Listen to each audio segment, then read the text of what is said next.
창세기 3장 17절에서 19절 말씀.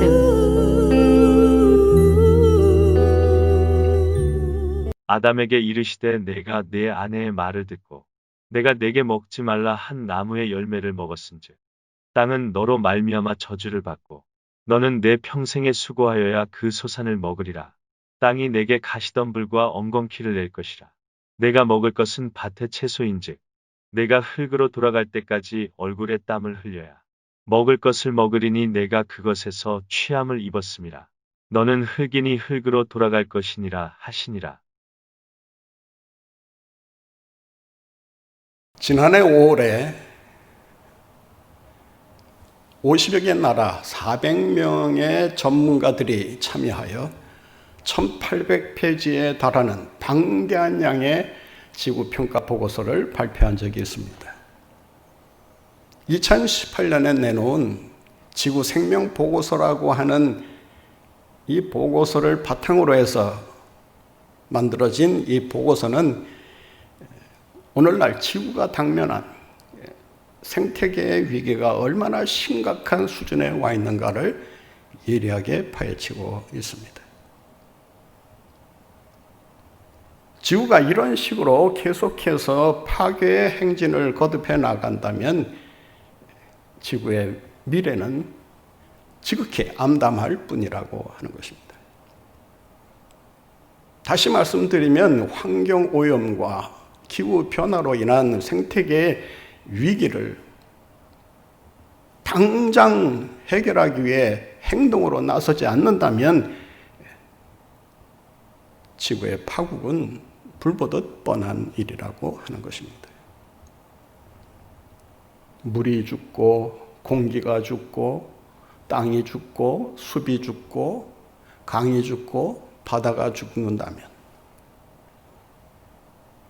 그렇다면 인간은 어떻게 될 것이라 생각하십니까?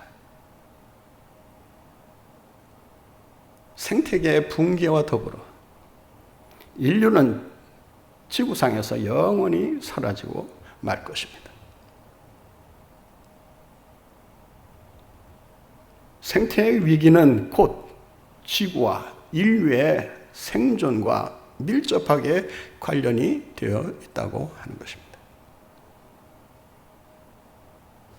코로나 바이러스를 통해서 우리가 깨달아야 할 중요한 사실이 하나 있습니다. 코로나 바이러스가 얼마나 위험한가를 따지기 이전에 코로나 바이러스가 우리에게 보내는 신호를 잘 들을 수 있어야 합니다. 이 신호는 두 가지 의미를 담고 있다고 할 수 있습니다. 하나는 생태계의 위기가 악화되면 악화될수록 인류는 생존할 수 없다는 경고 신호라고 할 수 있습니다. 또 하나는 자연이, 환경이 고통받고 있는 이 시대 속에서 어서 빨리 우리를 이 도탄의 상황에서 건져내달라는 구조 신호라고 우리가 해석할 수 있습니다. 경고 신호와 구조 신호를 우리는 잘 듣고 생태계 위기를 어떻게 극복해낼 것인가에 대해 지혜를 모아야 한다고 하는 것입니다.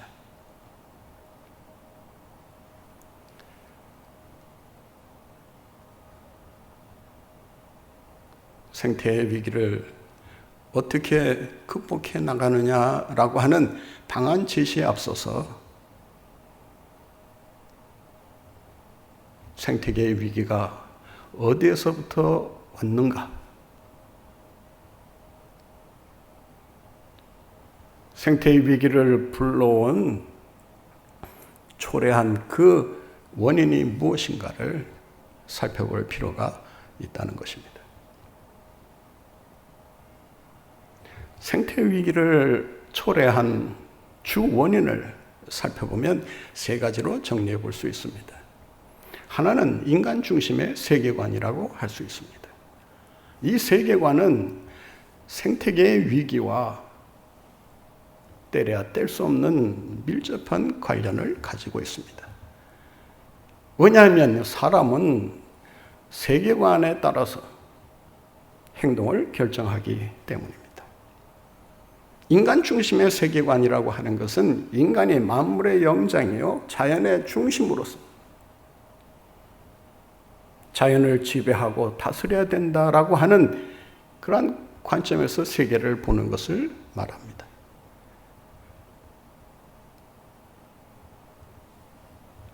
그런데 사람들은 이 세계관에 따라서 지금까지 줄기차게 생태계를 파괴하고 환경을 오염시켜 왔던 것입니다. 인간만이 번영을 누리고 인간만이 안전한 삶을 살아야 된다는 이런 고정관념에 사로잡혀 마구잡이로 자연을 훼손하고 자원을 남용하고 생태계를 파괴시켜 왔던 것입니다.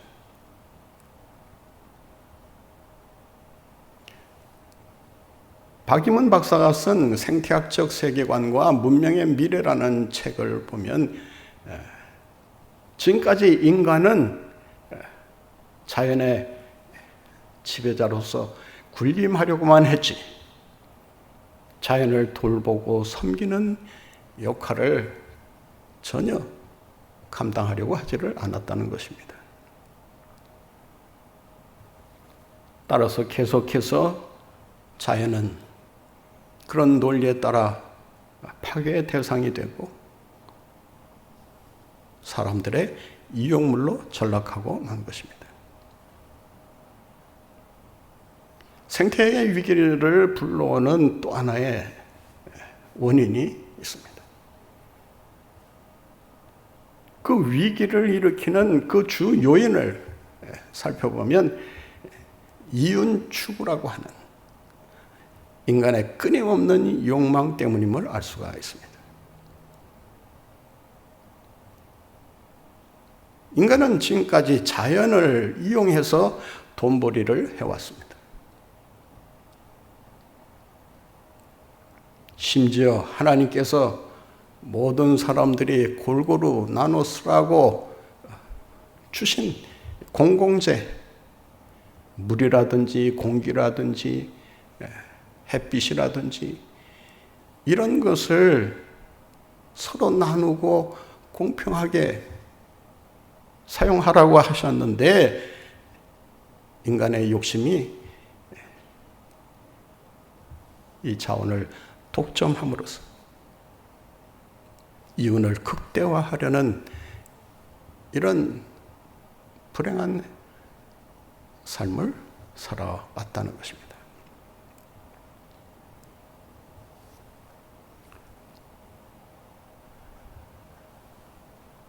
인간이 자연을 이용해서 돈벌이를 시작한 것은 오랜 역사를 가지고 있습니다. 그런데 오늘날 그 위기가 심화될 수밖에 없는 이유가 있습니다. 전에는 그저 인간이 가지고 있는 육신의 힘을 이용해서 자연을 돈벌이 대상으로 생각해 왔다면 오늘날에는 기술의 힘을 빌려서 자연을 하루아침에 파괴시키기도 하는 이런 폭력을 휘두르면서 이윤을 추구해 왔다고 하는 것입니다.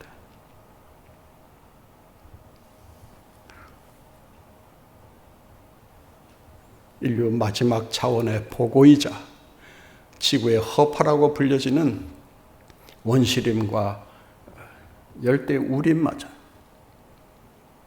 돈벌이를 위해서 마구잡이로 파괴시키고 그 울창한 살림을 훼손시켜 온 것을 우리가 알 수가 있습니다.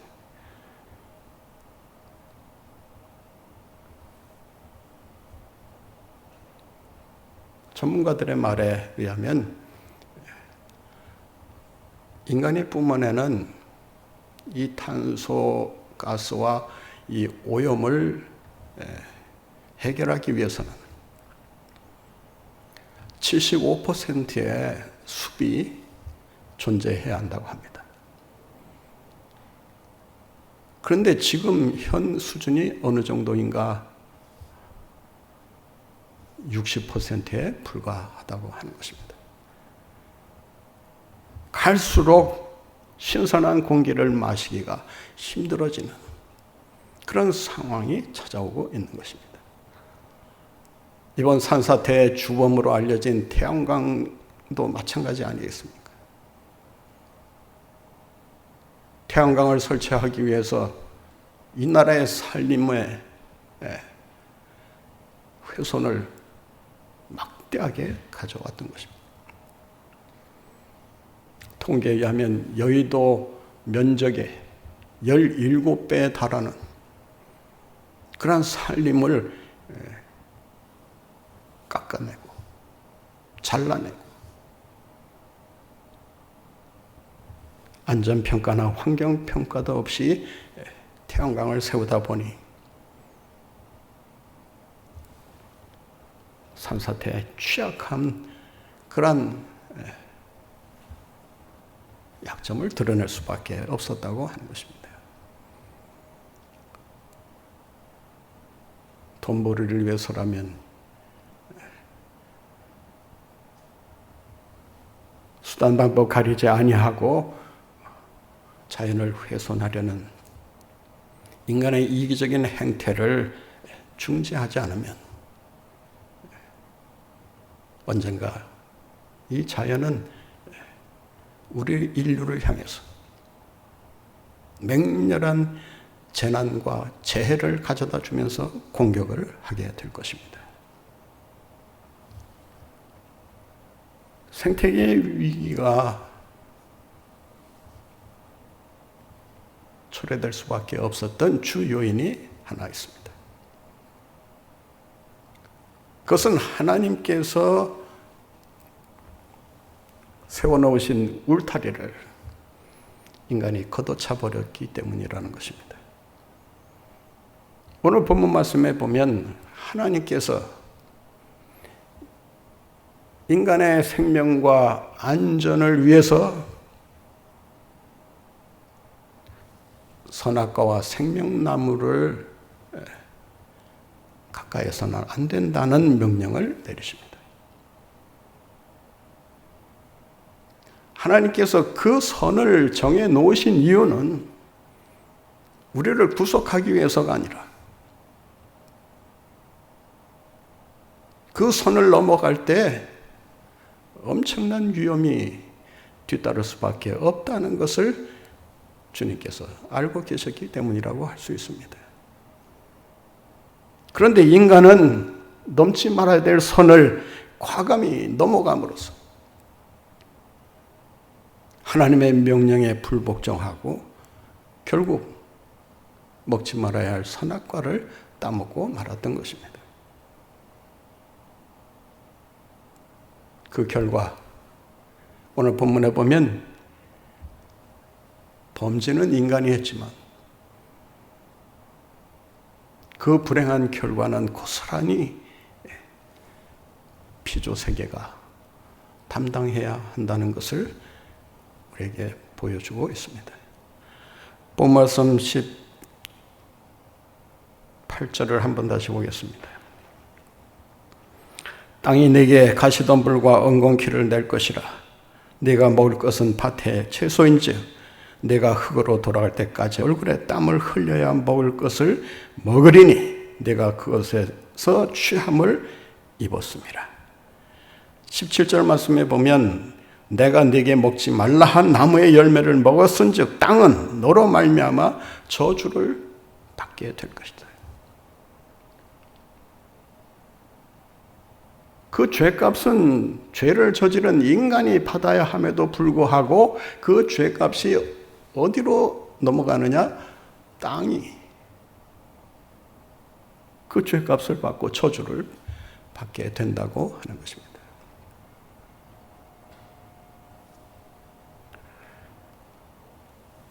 스웨덴의 생태학자 요한 록스트럼이라고 하는 분이 쓴 아주 유명한 책이 하나 있습니다.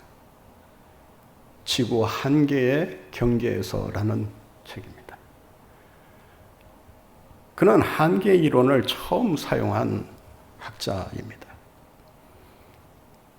그 한계 이론에 의하면 지구는 하나님께서 정해놓으신 한계 속에서 서로 조화를 이루고 균형을 이루고 서로 행복을 맛본다고 하는 것입니다. 하나님이 정해놓으신 경계선을 넘어가면 넘어갈수록 그로 인해서 분쟁과 갈등이 일어날 수밖에 없다고 하는 것입니다.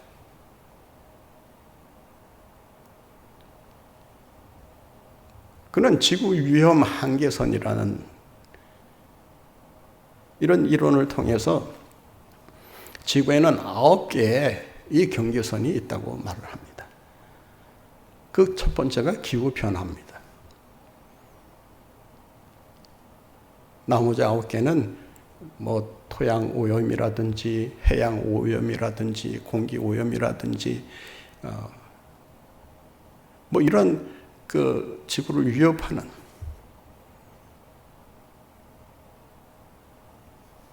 그런 피폐된 환경을 보여주고 있습니다.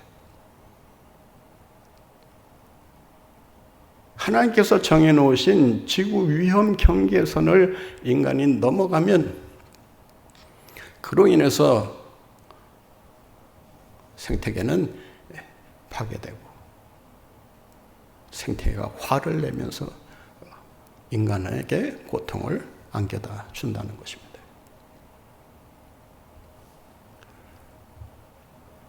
오늘날 이 9개의 지구 위험 경계선 가운데 이 경계선을 넘은 것이 4가지라고 합니다. 나머지 5가지는 그 위험 선상에 있거나 이제 넘어갈 그런 순간에 처해 있다고 합니다. 왜냐하면 이 9가지는 따로따로 별개로 존재하는 것이 아니라 서로 상호작용을 하면서 유기적인 관계 속에서 움직이기 때문에 하나가 그 위험 경계선을 넘어서면 다른 것도 동시에 같이 그 위험 경계선을 넘어가게 된다고 하는 것입니다.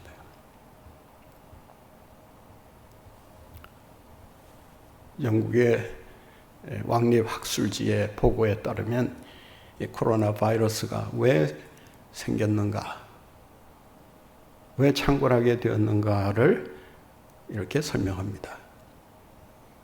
그것은 인간이 넘지 말아야 할 경계선을 넘어섰기 때문이다.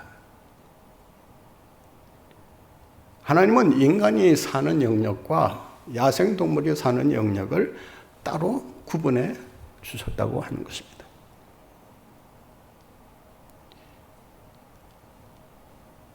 인간이 열대우림 속으로 쉽게 들어갈 수 없는 이유가 있어요. 그것은 하나님께서 인간이 함부로 그 경계선을 넘어서 들어가지 못하도록 하신 것입니다. 다 이유가 있는 것입니다. 왜냐하면 사람이 들어가면 들어가는 곳마다 인간에 의해서 파괴되고 인간에 의해서 모든 것이 차원이 감소되는 그런 상황에 처하기 때문이라고 하는 것입니다.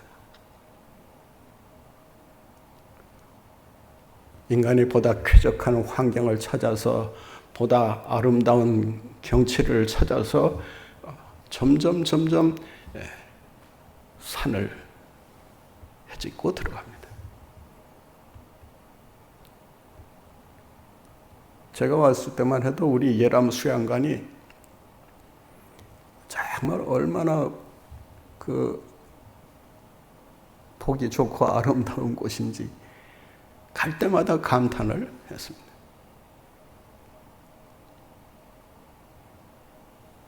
그런데 요즘 올라가며 보시면 아시겠지만 전원주택이다 해서 여기저기 산림을 훼손시키면서 예쁜 저택을 세워놓고 생활하고 있는 것을 보게 됩니다.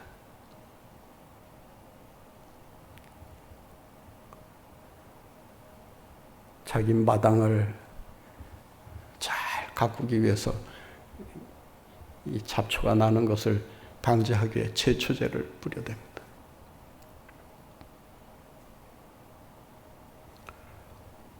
제초제가 환경을 얼마나 오염시키는가를 안다면 함부로 사용할 수 없는 그런 물질임을 우리는 기억할 수 있어야 합니다. 자기 편하기 위해서.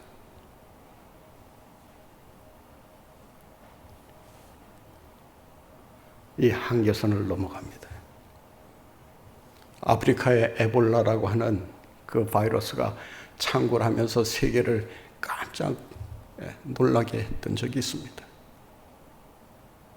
인간에게 치명상을 입히는 그 바이러스가 어떻게 해서 아프리카에서 만들어졌는가?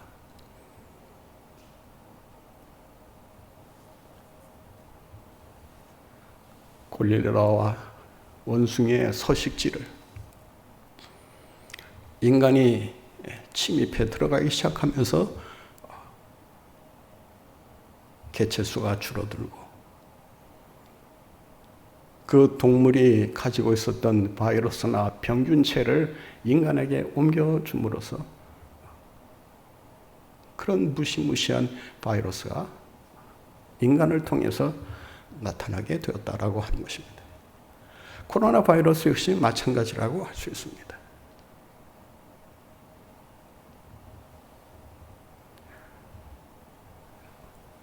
하나님께서 정해놓으신 경계선을 결코 넘어가서는 안 됩니다.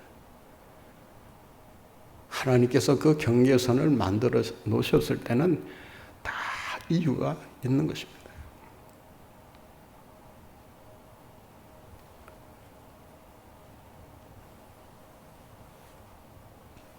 이 한계를 잘 지켜야만 자연이 평화롭게 살아갈 수 있다고 하는 것을 우리는 다시 한번 깨달을 수 있어야 합니다. 그렇다면 어떻게 해야 우리가 이 생태계의 위기로부터 벗어날 수 있으며 하나님께서 태초에 아름답다 하셨던 그 자연 세계를 회복시켜 놓을 수가 있는가?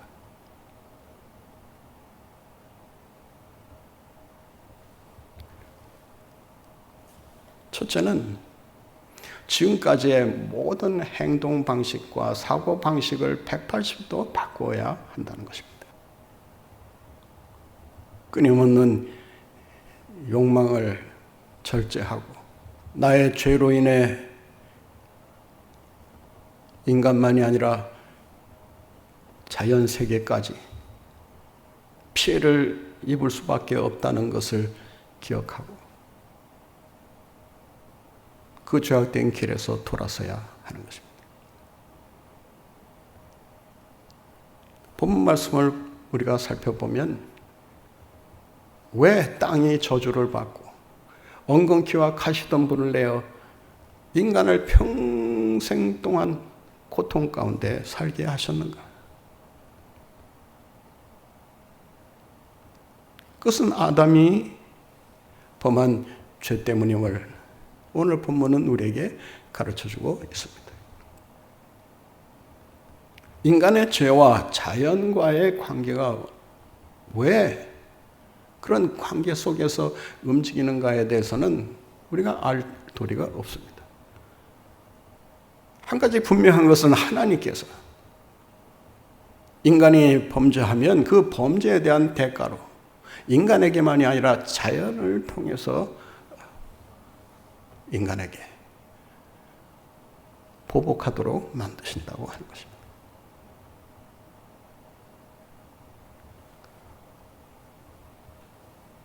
코로나 바이러스도 어떤 의미에서 보면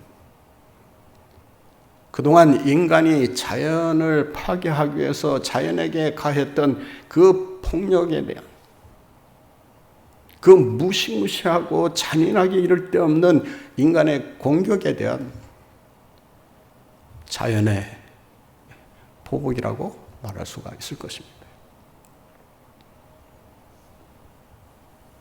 따라서 하나님이 만드신 창조 세계를 우리가 원 상태로 회복시킬 수는 없다 하더라도 지금의 생태계의 위기를 극복하고 보다 나은 자연 환경을 건설하기 위해서 우리가 먼저 해야 할 것은 뭐냐? 회개하는 일이다 라고 하는 것입니다. 하나님에 대한 불순종과 교만과 탐심이 자연을 저주 상태로 내버려 두도록 만들었다고 한다면 회복시키는 일은 그 반대로 하나님께 순종하고 겸손히 하나님의 뜻을 따르며 창조 원리에 순종하는 데 있다는 것을 우리가 명심해야 하는 것입니다.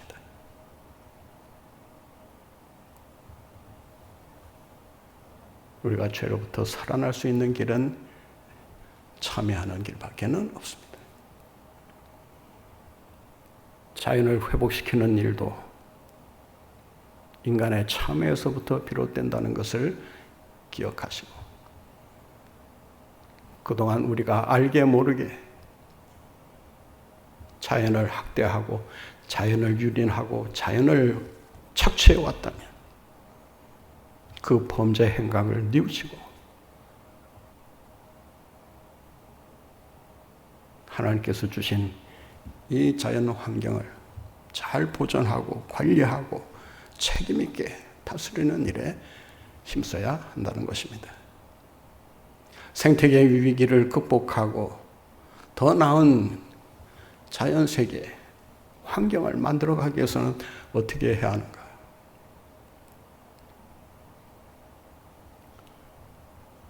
미래 세대를 위해 희생할 각오를 해야 합니다. 하나님이 주신 이 생태 자원은 우리 지금 세대만 누리라고 주실 것이 아닙니다.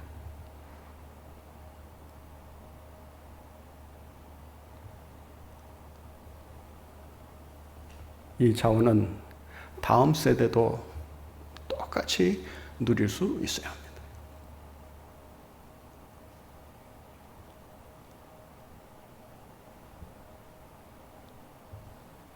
그러므로 우리의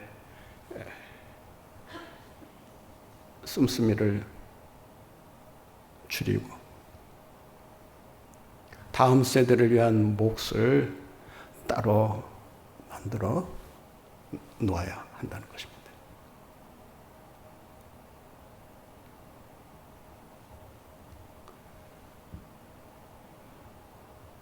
지구가 우리 인간에게 제공하는 그 1년치 생태 자원이라고 하는 것이 있습니다. 식량이라든지 에너지라든지 자정 능력이라든지 이 생태계가 우리에게 주는 그 자원이 있는데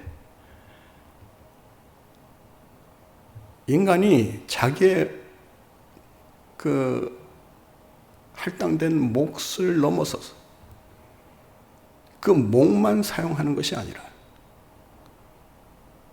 통계를 보면 3.5배 이상을 사용한다고 하는 것입니다. 할당된 몫 이상의 자원을 사용하면 그 이상으로 사용되는 자원은 다 어디에서부터 오는 거냐? 다음 세대가 써야 할 자원에서 끌어오는 것에 불과하다는 것입니다. 생태 환경 마감날이라는 것이 있다고 합니다. 그것은 1년치 제공되는 그 자원을 인간이 1년 동안 지혜롭게 나누어 쓰느냐 아니면 한 번에 사용하고 마느냐. 그러니까 그 1년치 그 자원이 끝나면 1년치가 그 정해진 것이 마감을 한다는 것입니다. 그러니까 더 써야 되면 어떻게 해야 됩니까? 그 다음 해에 써야 될 것을 미리 땡겨와야 한다는 것입니다. 2019년에 이 지구가 사용하는 그 생태 자원을 언제 다 사용해 버렸느냐?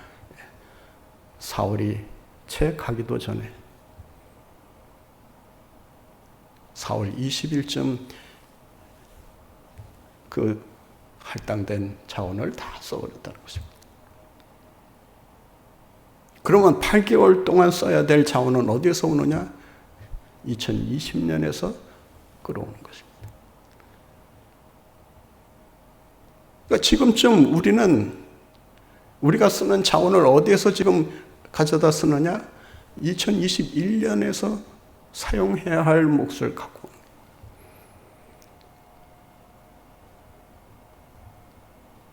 다음 세대가 우리 세대가 쓰고 남은 쓰레기를 가지고 산다고 한번 생각해 보세요. 여러분의 자녀들이 여러분이 다 써버리고 나서 어디에서 가져올 수도 없는 그런 한계 상황 속에서 산다고 한번 생각해 보세요. 얼마나 두려운 일입니까? 재해 지원금을 정부가 2차로 또 준다. 준다는데 마다할 사람이 어디 있겠습니까? 많은 중요한 것은 그 지원금을 우리 세대가 다 써버리고 나면 그 빚은 어디로 가느냐? 다음 세대로 넘어가는 것입니다.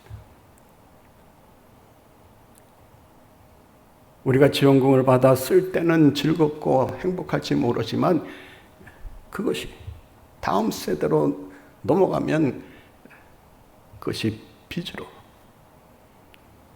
자녀들을 불행하게 만드는 원인이 된다고 하는 것입니다.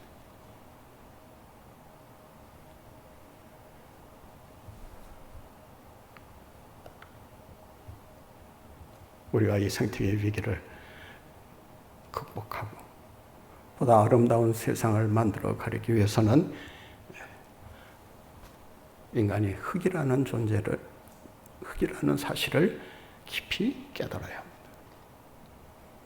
오늘 본문 말씀에 보면 인간을 가리켜서 우리의 근원이 어디에서 왔는가를 이야기하고 있습니다.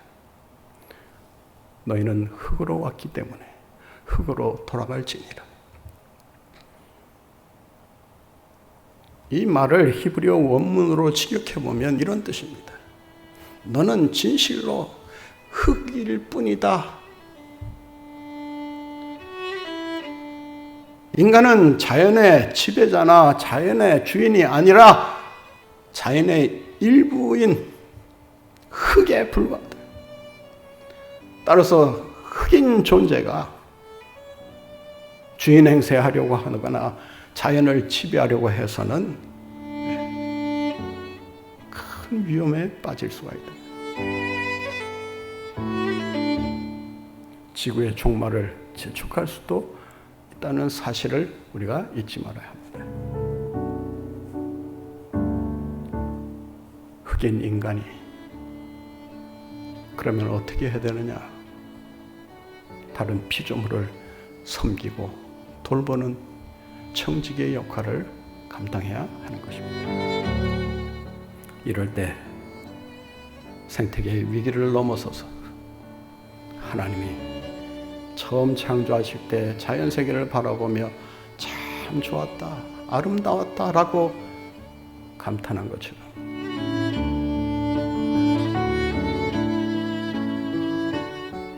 우리 세대만이 아니라 다음 세대가, 오고 오는 세대가 참 그 세대가 희생하고 돌보고 가꾸기에 오늘날 이런 축복을 우리가 누리고 있다고 감사하면서 이 자연을 만드신 하나님을 찬양하고 노래하고 영광 돌리는 이러한 역사가 우리 모두와 함께 하시기를 간절히 바랍니다.